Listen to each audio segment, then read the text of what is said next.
You ever wake up one morning thinking you finally beat the system, only to realize the system's been waiting for you in a pair of muddy boots right outside your brand new porch? Yeah, welcome to my American dream. I should have known the trouble would start the minute I signed those closing papers on the quiet little slice of heaven just outside Boulder Mountains. Pines enough space to breathe without the HOA measuring the length of my dandelions.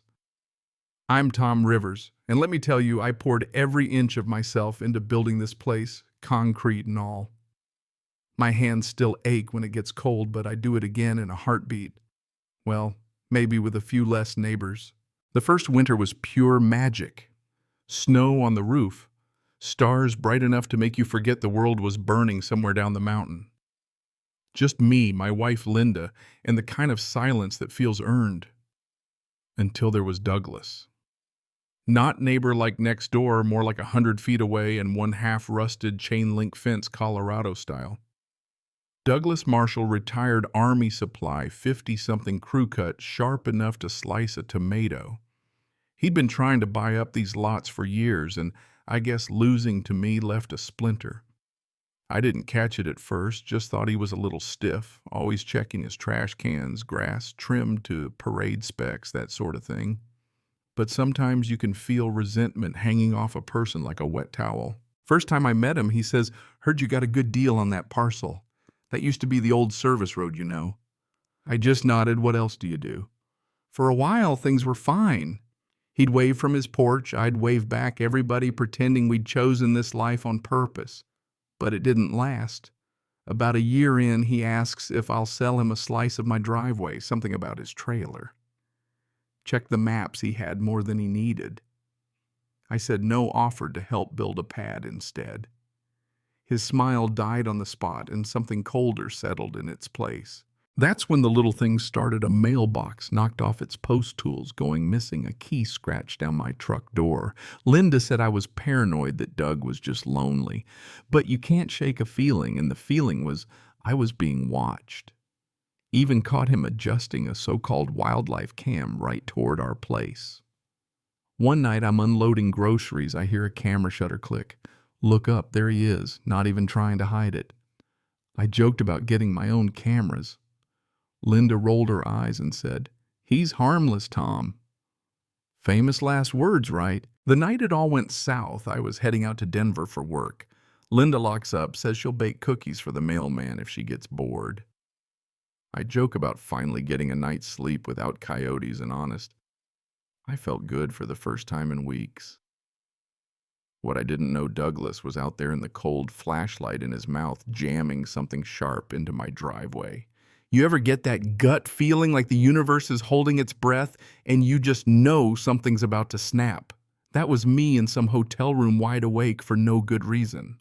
Next morning, I've got a dozen missed calls and a text from Linda's best friend, hospital appendix ambulance, never made it out of the driveway.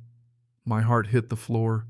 Flew home in my work clothes, mind spinning. Got there to see Rachel red-eyed, waiting on the porch. She's stable, she tells me, but the ambulance blew its tires on your driveway. Metal spikes. My blood runs cold. I go look, and sure enough, there they are, bent, rusty, sharp as hell, planted neat as a row of tombstones. Cops show up, treat it like some mystery.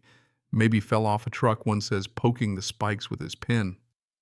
Right, because construction debris arranges itself in military formation these days. I march over to Douglas's porch, bang on his door. He opens with a fake smile. "Morning, Tom." I ask if he put spikes in my driveway. He acts confused, then has the nerve to tell me maybe I should maintain my own gravel better. Slam the door in my face. You ever want to throw something heavy through a wall? Yeah, that was me. I bagged every last spike, brought them to the police myself, asked for fingerprints, forensics, the works. They humored me. But that night, sitting in Linda's hospital room holding her hand, something inside me hardened. Whoever did this wasn't aiming for her, but she paid the price. That made it my fight.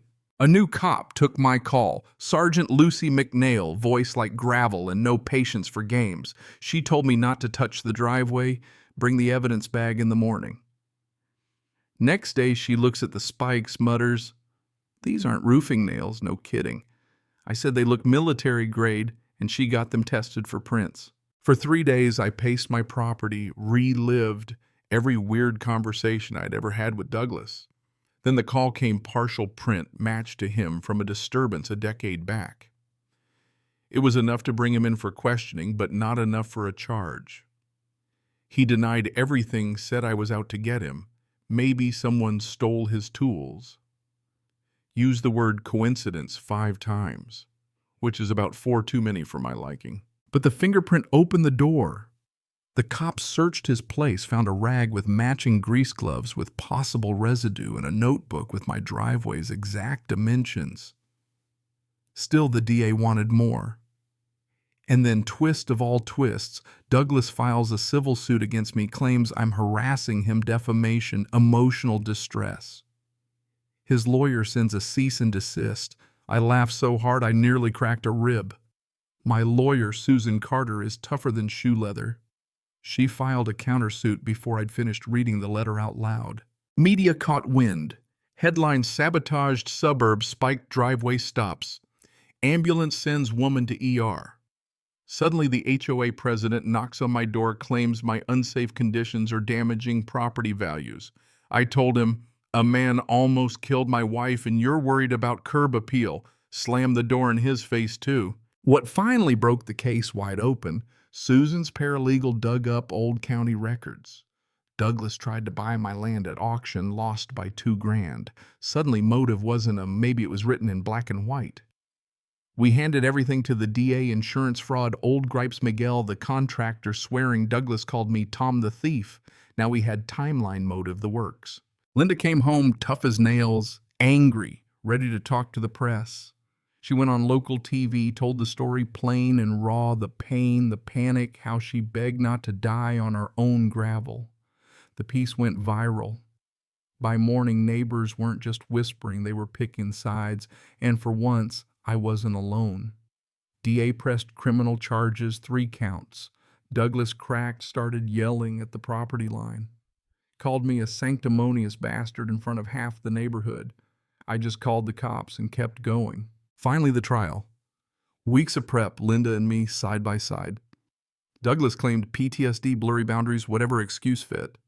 But Linda's testimony, her voice, the pain, the cold fact that a grudge nearly killed her, hung over that courtroom like smoke. My turn, I laid it all out, land driveway, fingerprint on the spike. Prosecutor brought in a material expert, hand-forged military style, no doubt about it. Jury took 6 hours, guilty all counts. Judge wasn't having any of the defense's community service song and dance. 18 months in county jail, $75,000 in restitution, permanent restraining order, firearm license, revoked quarterly property checks for 5 years. I watched Douglas's face when the sentence landed. He looked like a man who'd spent 4 years building a bomb and never once thought he'd be standing next to the crater. But it wasn't over. Insurance company tried pinning blame on me for failure to maintain safe ingress. Wanted $20,000 for the ambulance repairs. My lawyer went to war, filed bad faith and harassment suits. Suddenly the town was talking about more than spikes. They were talking about how systems can turn on the victims, about what justice actually means. Letters poured in. People from all over, firefighters, single moms, folks who got chewed up by bureaucracy. I started keeping them in a box by my desk. Douglas's house went up for sale, grass growing wild. HOA leadership quietly changed. Suddenly no one cared about the length of my hedges. Months later, I built a small stone pillar at the property line with a simple plaque. This is where they tried to break us. This is where we stood. Neighbors started stopping by, sharing stories, apologizing, laughing. Linda baked real cinnamon rolls again. I started writing, not about revenge, but about the gray space where neighbors become enemies, and the only thing you can hold on to is your own story. So here's my question for you. How far do you go to defend what's yours, and when does a grudge become a weapon? Ever had your own gravel line moment? Something that changed the way you see home or justice, or even yourself? Drop your story in the comments. Tell me if you've ever had to fight the system or the guy next door. And if you think justice is steady, not loud, go on and share this with someone who needs to hear it. Because if my story proves anything, it's this: owning land is easy. owning your fight. That's where you find out who you really are.